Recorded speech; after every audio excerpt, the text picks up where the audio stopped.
personal life? Jen. I felt you needed to answer this. I don't know. Maybe I can't imagine why. it just, I sense that, And if it's not, then just say, no, I don't think. Right now, I would have to say walls. Walls. Okay, personal hardness. Okay, an attitude that's crept in. Yeah. Something that's crept in over time. Walls, hardness. And I think when we have walls and hardness, what are we trying to do when we have walls in our life? To block out the bad stuff, right? But I think what's happened is that you're saying those walls have not blocked out the bad stuff. You blocked out God. You blocked out some good stuff. Because you don't want to trust anyone. You've just gotten your own little, pity party, or whatever. Doing your own little thing. We've all been there. Okay. So with the wisdom from the Lord, I say you should not live like the unbelievers who around you who walk in their empty delusions. How many times will we go back into the old days? These are empty delusions. Their corrupted logic to be clouded because their hearts are so far from God, they blinded understanding a deep-seated moral darkness keeps them from the true knowledge. Because of spiritual apathy, they surrender their lives to lewdness, impurity, and sexual obsession.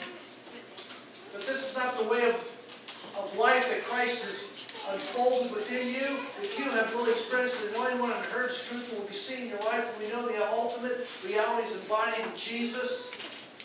And He taught you to let go of the lifestyle of the ancient man, the old self-life was corrupted by sinful deceitful desires. Now it's time to be made new by every revelation that's been given to you. And be transformed as you embrace the glorious Christ within as your new life.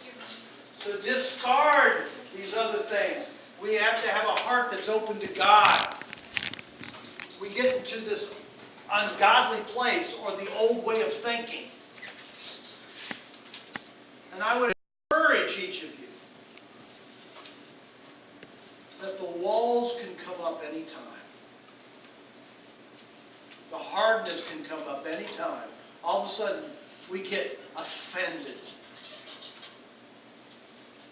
And we block out not just the bad, but whatever good that may want to come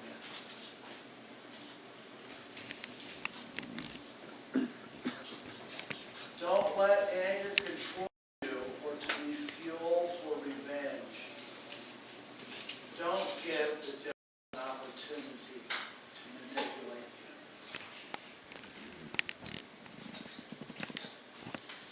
Why do we put walls up? Because we got hurt somewhere along the line. Isn't that right? We got disappointed. We got hurt. And then we put walls up. And then we've actually blocked out not just other people and other influences. We've blocked out God Himself.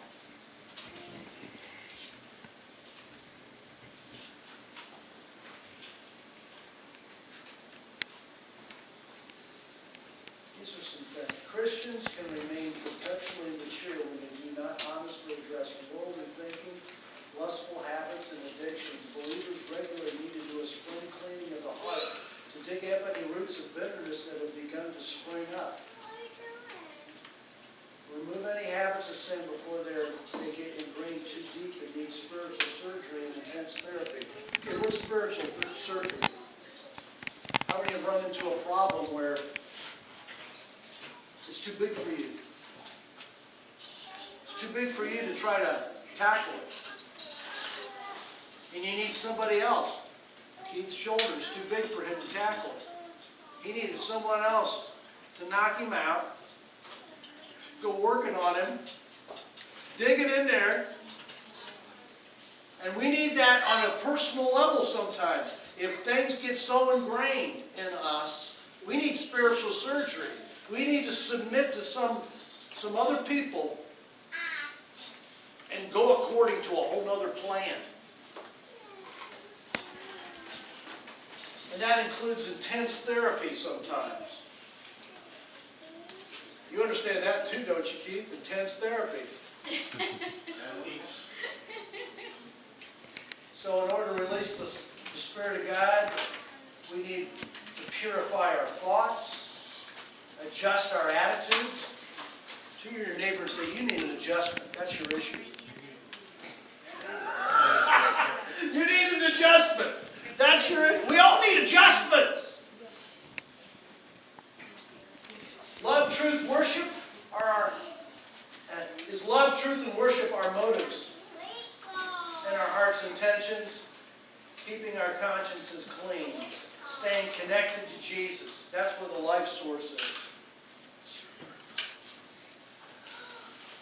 So how do we do this? Humbly submit your thoughts to God. Let's just quiet ourselves right now for this moment. Think about your life. Think about your plans. Think about what you're going to be doing the rest of this day and this week. Can you humbly submit your thoughts to God? And say, God, I have an idea of what needs to happen. But Lord, I realize that following my own way sometimes really is not the best plan. Submitting our thoughts, coming under God, letting them go. Submitting our thoughts to Him. Next, check your heart attitude. Check your motives. Check your desires and your ambitions. Why is your heart attitude the way it is? Is it because of fear, hurt, greed, love? Ask God to give you a new heart, to help you get beyond the hurts that are still deeply there, that are at the center of our motivation. Sincerely ask yourself, okay, before I do something, what would Jesus really do? Not what do I want to do? What would Jesus do? And you can check the Bible for that. What values are behind your ways and decisions? Why do you have to make that decision? I've made some recent decisions about money because I believe in stewardship and not just wasting money. So I made some money decisions that way for stewardship's sake because I believe it. I believe in that. That's a value to me. I don't believe in waste. How many know that 50% of your money, if you go to McDonald's or a fast food restaurant, is spent on waste? It's spent on all that paper that they put it in. 15% is spent on it. And if we can cut out waste in our life, as far as money, that's a value. You know, what values are behind your ways? Why are you not going to talk to them? Why do you talk to them? Like a great value is what? It's love. Love is a value. Truth is a value. Performance is a value. Submit your thinking ideas to others and listen for God's voice.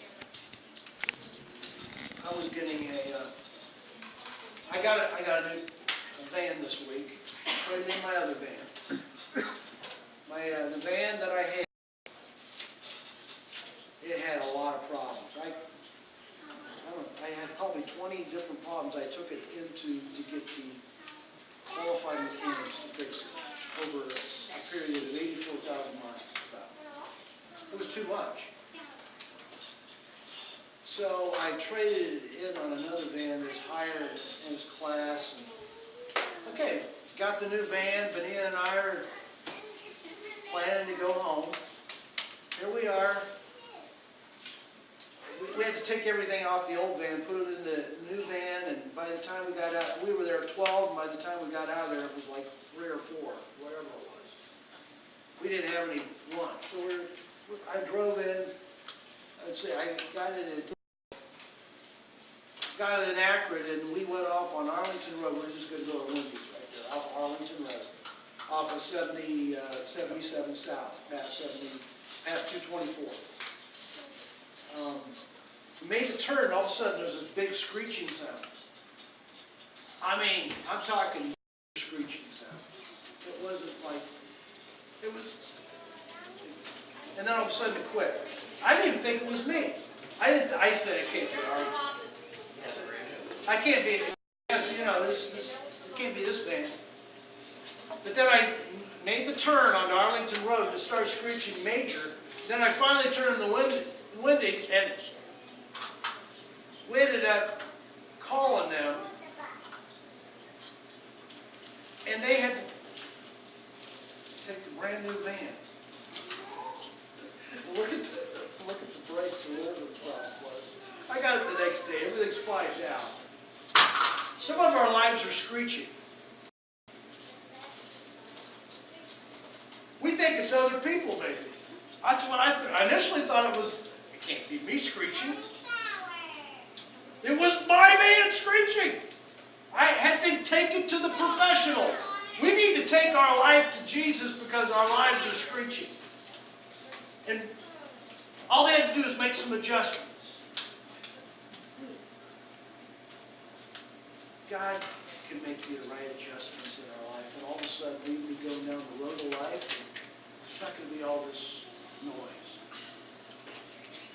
We're going to be much more unhindered. I like that story you tell about Henry Ford, and they had their whole assembly line went down. It was like the first assembly line ever built, and they tried to fix it themselves and everything, and they couldn't do it. Spent hours on it. They called in the midget, or the dwarf that was the guy that invented it, and he just walked in and spent about, 10, 15, 20 minutes on it. He got up on this big old thing. He told him what was going wrong, and so he just went to a certain specific place and walked in there. He was in there for a short period of time, came back out, and everything was fine. And he sent him a bill for $10,000. And before, I think that's a little much for my 20 minutes work. He said, okay.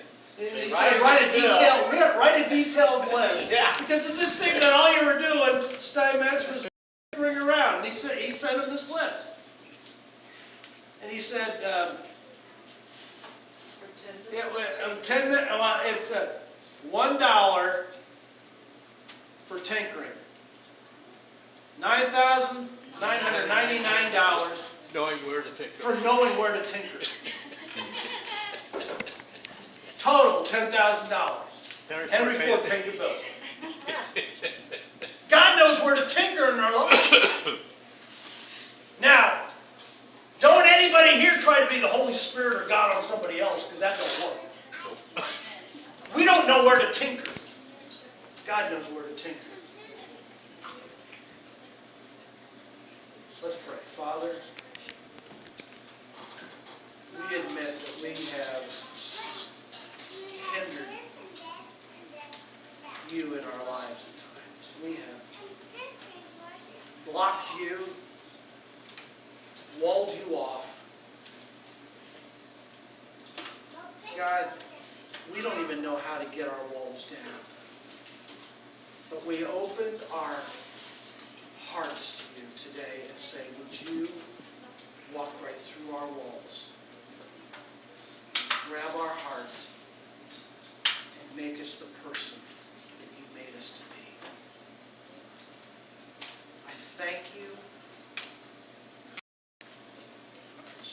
that you're a loving God. Come into my life, Lord. Do the work